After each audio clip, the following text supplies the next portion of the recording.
So a couple months back, I got to see The Zone of Interest, the brand new film from director Jonathan Glazer, which stars Sandra Hüller and Christian Friedel, and it takes place in World War II Nazi Germany and tells the story of what's going on outside of the Auschwitz concentration camp and the people who run the camp and what's going on around that, essentially. And yeah, I saw this movie a couple months ago at the New York Film Festival, and I meant to do a full review for it. I wanted to wait till it was kind of closer to coming out, and now here it is. It's about to come out worldwide for everybody to see. If you get to see it, or if you're thinking about seeing it, watch this review, and I'll tell you what I thought of it. Now, I had never seen any Jonathan Glazer movies before, but I know he's a very experimental filmmaker, and this film is no different. The Zone of Interest is one of the most unique movies I have ever seen in my life. It is unlike anything else you will see all year, or probably all decade. Like, it is a crazy, crazy unique film, and definitely something that's not for everybody. This is going to be a lot of people's favorite movie of the year. I've seen a lot of people rating it extremely high. I know a lot of people at the festival scenes just thought this was one of the best films of the year. I am going to be on the other side of that. I thought this movie was just not really my thing. It was my cup of tea.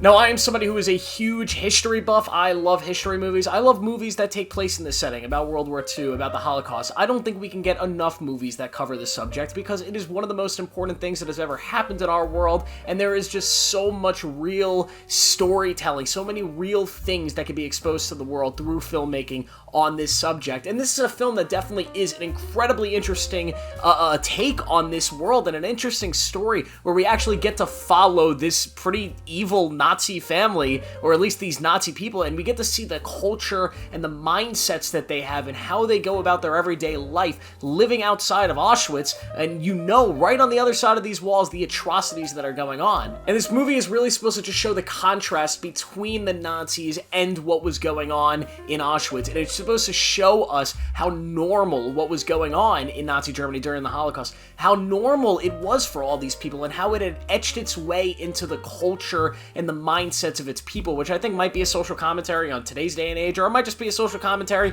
on the Nazis. But either way, the whole point of the film is to contrast evil, and I think it did a really interesting job at doing that. I definitely think it succeeds at that. But what didn't work for me about this film was just the filmmaking style. I am not a fan of this style of movies, and that's not to say that it's bad, because it's not. It's, you know, objectively I could say it's incredible. It's almost a masterpiece, but it's just not my style. And when I say that, this is kind of like, and the movie's not really like a Wes Anderson movie, but the way it's shot is very similar, in the essence that everything is wide lenses, wide angles, you put the camera back and we watch the characters from afar, and it's almost like a theatrical play. We're just watching everything transpire, almost like we're in the audience and they're on a stage, and we're always so far away from the characters, and we never really get to be intimate with them. We never get close to them. We're never seeing out of a POV. We're never getting into their minds, and for me, it makes it harder for me to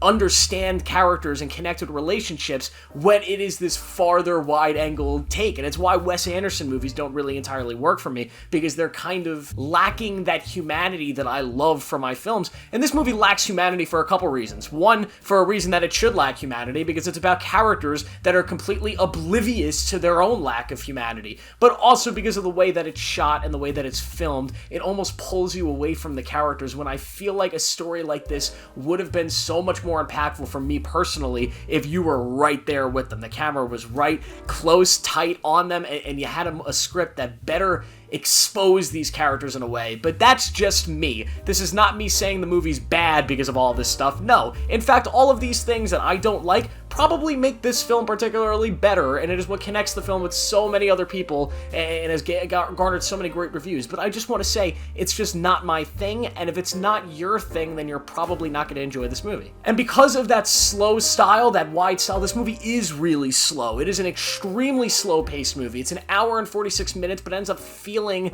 like 2.5 hours, which yet again is not a bad thing. It's a movie that methodically tells its story and is methodically telling the point of what's going on here, and slowly revealing the morality of these characters and the world they live in, and it does it in a really smart way, but at the same time, the movie is slow, and it is boring, and I saw it kind of early in the day a couple months ago, and I was falling asleep during it, I'm not gonna lie. Which, you know, maybe it was just a bad viewing, or maybe it was boring. I don't know. It's one of those two things, and I can't be sure until I rewatch it. I will say, though, the cinematography, although I did say I don't like the wide-angle approach, the cinematography here is terrific, and they actually put some of the best shots of the movie in the trailers. I think the final shot of the movie, which I won't spoil, but I'm pretty sure it's in the trailer, and it's the best shot of the entire movie. It's haunting, it's quiet, and it's definitely the best part of the movie, and a lot of the cinematography in this movie is brilliant. Like, some of the best of the year, should be nominated at the Oscars.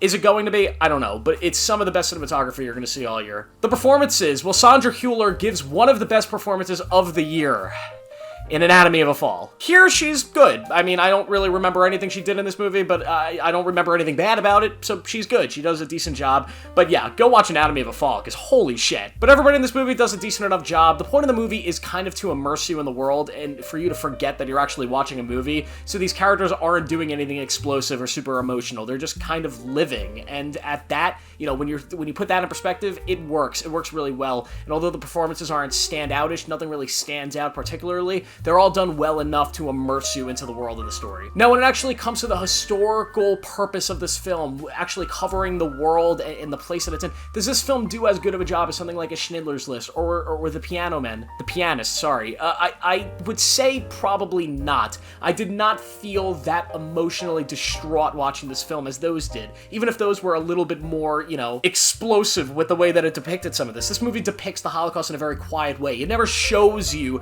the actual horrors that are happening to the Jewish people. It simply shows you the other side of the coin and is exposing the carelessness and the evil from the other side, rather than showing you the evil actions that they're actually taking on the other side of that wall. The big wall that separates Auschwitz and this Nazi family is the most important part of the movie. That big wall is barring us from the evil actions, but we're still able to understand the evil coming in from the good side of the wall, or at least the safe and innocent side of the wall. And because of that, it really shines a strong light on how bad this actually was. But yet again, for a movie that is a Holocaust movie, I usually tend to enjoy it when it's from the perspective of the people that were actually victims or the heroes of the story, because it makes it more, it makes it stronger, although telling the story from the Nazis' point of view is yet again a very interesting take. But ultimately, if the goal of the movie is to tell us, like, hey, the Nazis were really evil and bad, it's like, yeah, we kind of all know that. But at the same time, I think this movie is successful in what it was trying to accomplish. Well, yet again, I'm going to say this right now. I'm not going to give this movie a 5 out of 5, but it does not mean that this movie isn't a 5 out of 5. You might see it and think it's the best movie of the year. A lot of people have seen it and have said it's one of the best of the year. A lot of people are going to see it and are going to say it's one of the best.